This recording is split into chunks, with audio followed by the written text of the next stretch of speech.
Hey guys, it's XJ9 here, and today we're going to be doing the patch 11.12 notes. I'm gonna be honest, not quite sure what's in here, as in like I kind of do, but I just don't remember honestly. It's probably I don't know. All I know is that there's a Dr. Mundo rework, which I'm pretty excited for.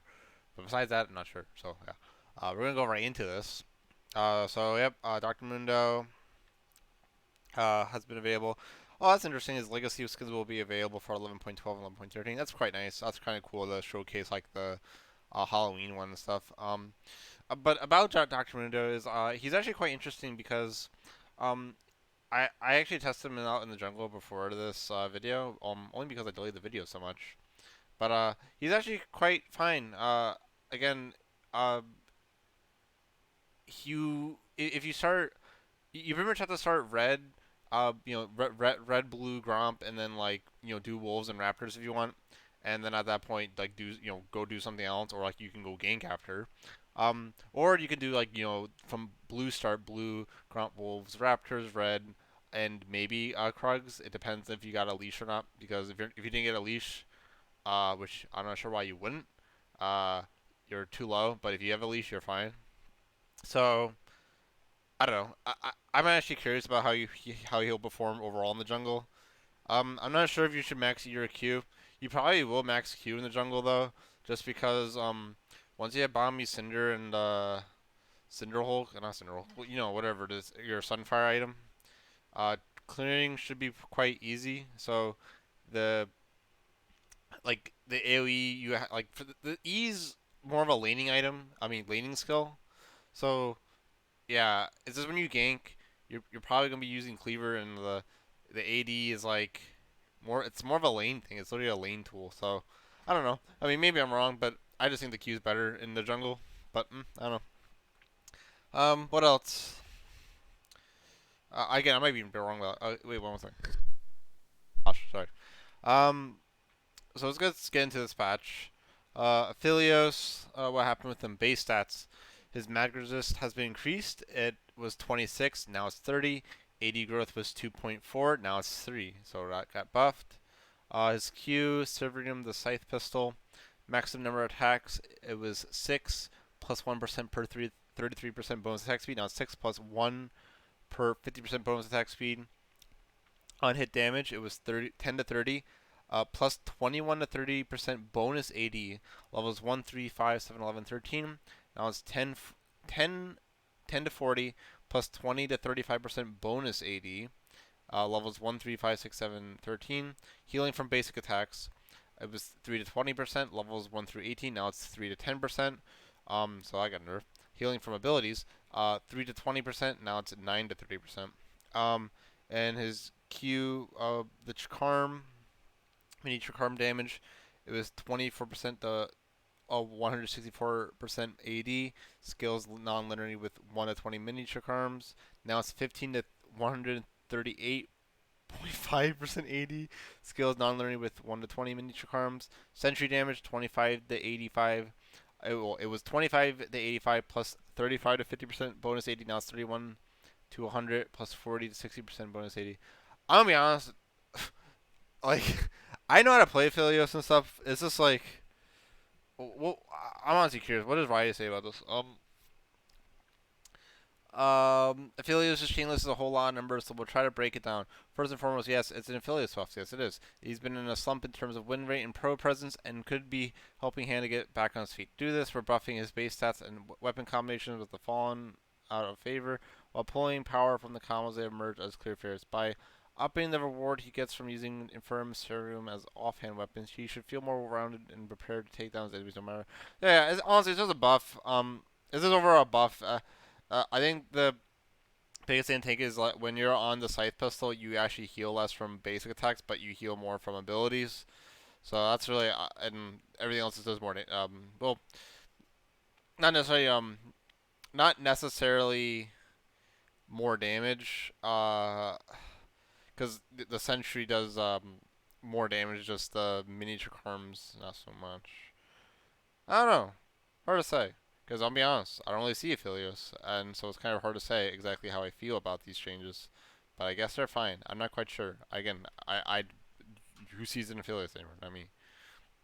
Draven, Q bonus damage increase. Spinning Axe, bonus damage. It was 35 to 55 plus 65 all the way to 105 bonus AD. Now it's 40 to 60 plus 72 to 110 bonus AD. Very interesting. He's getting buffed. Uh, what's the reasoning, honestly? With less early game AD from his core build than in previous seasons, Draven's been less able to well Draven sharpen. I guess. I don't know. Uh, I even feel like even if they just buff the base ratio or bonus ratio, would have been fine. Doing a double buff like that can be dangerous. So I don't know. Whatever. Um, base attack damage decreased with Gnar. Attack damage was 59. Now it's 57. Yeah, Gnar's honestly just annoying. People always play range champion, so yeah, good riddance honestly. Hecarim again. Armor 32. It was 32 armor. Now it's 35 armor. Q Rampage ratio was 75% bonus AD. Now it's 85% bonus AD. Again, these buffs are really small. Like in general, they don't actually really matter that much. Like Hecarim has insane sustain in the jungle, so the armor buff doesn't actually do anything really for him. I mean, yeah, I mean it's more so for champions and turrets or even lane. And again, the Q Rampage damage ratio um, it's pretty much just giving some of his damage back that he lost from the nerf on the E. So they're pretty much just putting more damage on the E on the Q, or like slightly undoing the harsh nerfs they did him. I'm gonna be honest, he was honestly fine. It's just people are really bad at Hecarim and they're only good at him when he's like obviously broken. Um, yeah, it's just funny. He's actually fine. It's just people aren't good at Hecarim in general. So again, I would say it's more of a buff to lane Hecarim. But I mean, yeah, it is a buff. It's a stat buff. Whatever.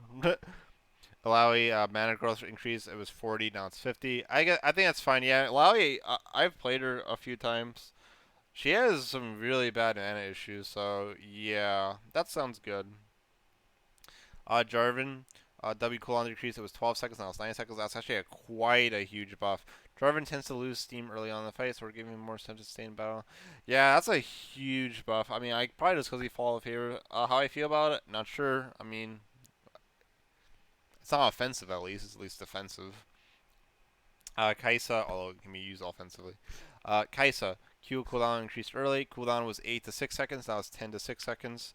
I think that's fine. And yeah, she's quite popular. It's always weird too because people always say weird things about Kaisa. They say, "Oh, she's weak." Then they say, "Oh, yeah, she's really overpowered." Then when she gets nerfed, people say Kaisa was never strong. But then I don't know. But yeah, this is a good nerf because yeah, early game her burst was absolutely insane because you don't have to aim it. Malphite W on hit damage increase. On hit damage, it was 10 to 50 plus 10% armor. Now it's 15 to 55 plus 50% armor. This is a very small buff, although it will help him like last hit and just do a little bit more damage, especially when doing tank builds due to the uh, 5% more armor scaling. So that's quite nice. I think that's nice on Malphite. I think it's a nice incentivizing tank builds with him because I don't like AP Malphite really. Uh, Rammus W base damage, W base bonus armor increase or cooldown decreased. Defensive ball curl base bonus armor, it was 30, now it's 40. That's quite nice.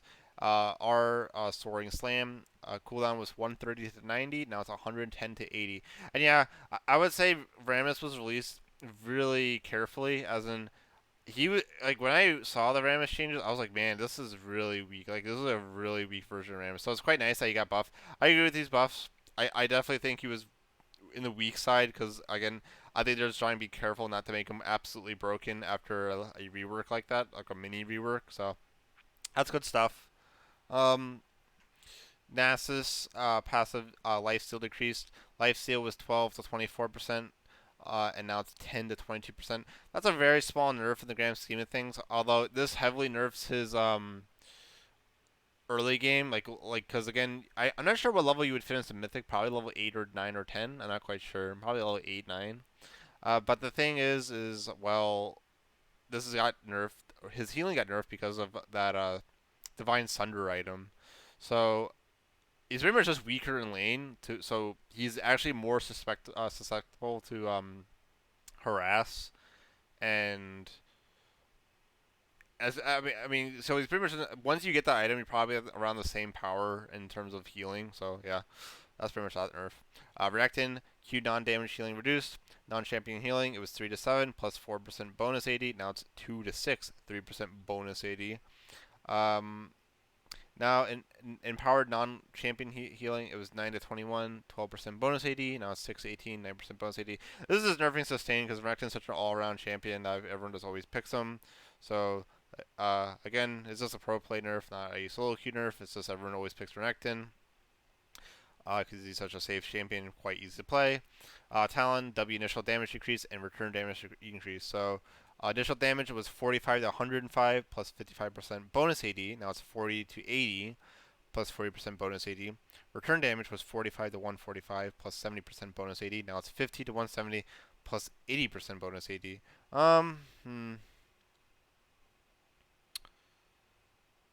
Interesting. I'm not even sure if that's the same amount of damage. I'm honestly really, really lazy to do any math. Plus, I don't really like Talon. I don't really care about Talon. Um, I think it's nice to get rid of the upfront damage though, which is nice because I'll be honest, the secondary damage rarely even hits you, so that's nice.